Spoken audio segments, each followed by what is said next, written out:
L'imponente operazione di polizia, che è scattata alle prime ore del mattino, rappresenta l'epilogo di una complessa e articolata attività di indagine che è stata condotta dal nucleo operativo della compagnia di Fontanarossa con il coordinamento della Procura distrettuale Etnea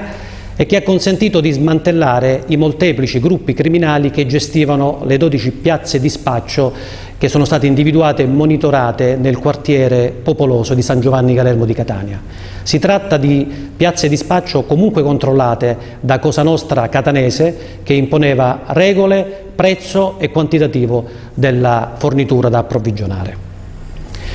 I gruppi criminali operavano sostanzialmente in modo autonomo, con un assetto organizzativo proprio di tipo gerarchico, ma comunque sotto la supervisione e il coordinamento di Schillaci Lorenzo Michele, che è una figura di notevole spessore criminale, in organico al gruppo Nizza e dunque alla famiglia mafiosa catanese Santa Paola Ercolano.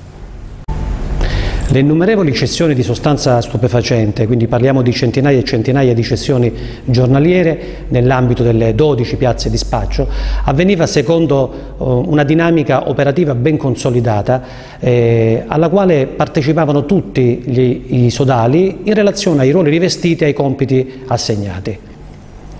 Oltre al capopiazza, che naturalmente si occupava del coordinamento di tutte quelle attività illecite che avvenivano all'interno della piazza, c'erano le vedette preposte alla sorveglianza dell'area e soprattutto a segnalare tempestivamente l'arrivo delle forze dell'ordine.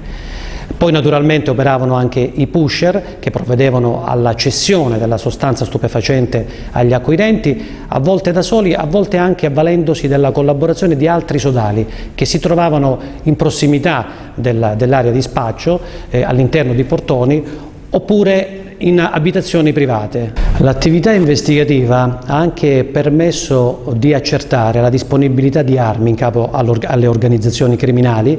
armi che erano pronte per poter essere usate in caso di eventuali regolamenti di conti.